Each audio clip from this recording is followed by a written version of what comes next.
Hubert, you guys were able to get to the rim quite a bit in the first half. It seemed like whatever adjustments Miami made on those ball screens kind of turned you into a jump shooting team in the second half. Is that? I mean, I would say that's accurate. You know, in the first half, we were able to get to the basket. You know, we tried to get the ball to Armando a little bit more in the first half, but, you know, it felt good because we were still attacking the basket and getting into the paint. In the second half, we tried to do that, and they just did a better job of closing down that paint. The only way that you could open that up is to make some perimeter jump shots, and we just weren't able to do it. And you know, we had a number of good looks out there, and you know, on Saturday we were able to make some of those, and you know, tonight we weren't able to do it. Was it just a matter of not making the shots? 'Cause six No. assists on 29 baskets. No, I mean it was definitely more than that. To just being able to shoot the basketball. I didn't think we had an answer for Jordan Miller. We just didn't. He dominated us on offensive glass, in transition, in the post, dribble drive to the basket, on the perimeter. We just didn't have anybody that could slow him down. And Nigel Pack, you know, got hot from three and was able to hit some threes at the latter part of the first half and the beginning of the second half. You know, but it was a number of things. It was our inability to get to the basket, our inability to be able to shoot the ball from the outside. They had a number of help side defenders in the lane, so it was very difficult to get the ball to Armando. And, you know, defensively, we just weren't able to come up with the stops that we needed to be able to withstand that stretch where we weren't scoring very efficiently. What do you have to do to kind of alleviate some of that issue of the way teams are defending Armando more and more because they can cheat a guy off of somebody else? Yeah, you know, there's a number of things that we can do, and that's something that I'm going to look at and have to tweak and pivot and alter and change, because you know, going into a game, you know, Armando was so dominant down low in the post, he's not going to get an opportunity to just catch the ball down there one-on-one and be able to go to work. And so we have to find other ways or find other players out there on the floor.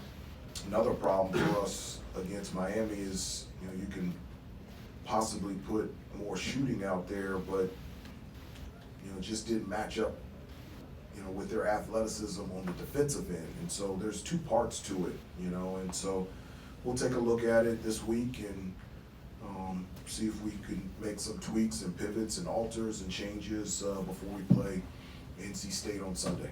It seemed like you guys were able to kind of get the weight off their shoulders, even went so far to kind of have like a visual metaphor with it in practice. Just talking to the guys, they were kind of talking about the NCAA tournament, the pressure. I mean, does it seem like that weight is just right back on them now? I wouldn't say that. I would say that they're upset that we lost the game tonight. I wouldn't take it there. I mean, it's, you know, every game against NC State on Sunday, and we play Notre Dame, and then we play Virginia, and then we play Florida State, and then we close out the regular season with Duke at home. And so, you know, we were excited about our effort on Saturday against a really good Clemson team, and we were excited about the challenge of playing against Miami on our home floor tonight. And at the end of the day, we just weren't good enough. Hubert, Armando was saying, Armando told us that he felt just kind of blank after the game. He didn't really know what to think. How do you talk to a team that's feeling like that and build them back up for the next game at NC State? Well, I mean, they're disappointed. You know, or that we didn't win. I mean, that's a normal reaction from any player or any coach. And how do you respond, or how do you move forward? You get back up and go to work and compete and put yourself in a position to be able to compete to the best of your ability in the next game. And so we weren't good enough to beat Miami tonight. It is what it is. And so let's go back to work and let's see if we can get better this week and put ourselves in a position to play against a really good NC State team on their home floor. Did you see that fight and competitive nature tonight that you want from your team? Most of the time I did. In the first half,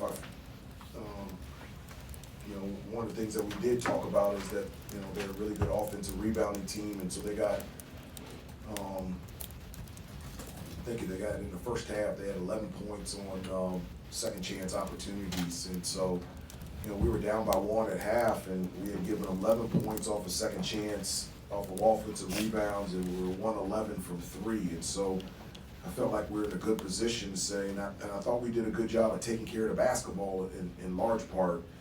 And so, I felt like going into the second half, I felt good where we were.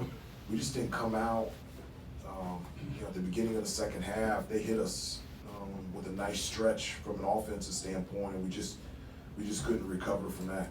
Hubert, you mentioned you got some good looks on threes. Did you generally feel okay with the shots you were getting from three? Yeah, I did. The 31 threes that we shot tonight are misleading because, towards the end, you're just trying to close the gap. And so, but for the most part, I was happy with the threes that we took. At the end of the day, what they were doing was, we were trying to throw the ball to Armando. Every defender on the weak side was in the middle of the lane with Armando. So the only thing you could do was skip it, knock down the three. One of the things that we talked about is even after you skip it, it's a long closeout, so you don't have to shoot the basketball. You can pump fake, put the ball on the floor, and try to attack. And we tried to do that as well, but we just didn't shoot the ball well. Hubert, is Pete's, Hang on. Take a couple more, thank you. is Pete's back maybe affecting him a little bit more than he thought, or is he just in a shooting slump right now? Pete has communicated to me that he feels 100%. You mentioned wanting to go back to the drawing board and continue to tweak and pivot and try and find ways to improve the offense. When teams are sagging off Armando and they're just packing it in Armando, how many realistic tweaks and pivots are there left if they're going to play in that way? Well, there's a number of different ways. There's different ways where we can get the ball to him at different parts of the floor. There's try some different personnel. But at the end of the day, we're gonna have to be able to make some shots. And it is what it is. I don't know if we are still, but I think before the Clemson game, I know, but I don't know before this game, percentage-wise, we were the worst three-point shooting team in the ACC. So that's never a good thing. Last two right here on the front. Coach, do you think the quick turnaround had an impact on your team's performance? Not at all. Not at all. Played at 2 o'clock on Saturday. And it's like the NCAA tournament. So, 18, 19 years old. I felt fine. Last one, Adam. Hubert, is the streakiness of this team one of the things that has just sort of perplexed you all season? I mean, I don't know if streakiness is the right word, but they can get hot and they can get cold. Well, in parts of our game as a team, there is inconsistency. And so, you're right. There's inconsistency in terms of obviously shooting the ball from the outside. There's been inconsistencies in terms of, staying on script and doing the discipline and the details, the little things that allow you to put yourself in a position to be successful. And so,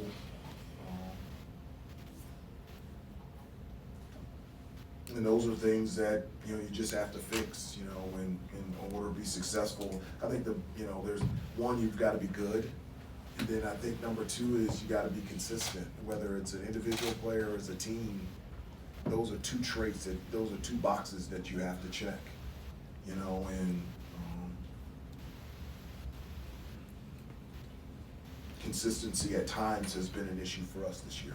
And if you're not consistent, you're not good then, I guess. Well, it depends on the opponent that you play. You know, when you're playing against a really good team like Miami, Right. you have to be good and consistent. And we weren't that tonight. Thank you, Coach. Thanks, everybody.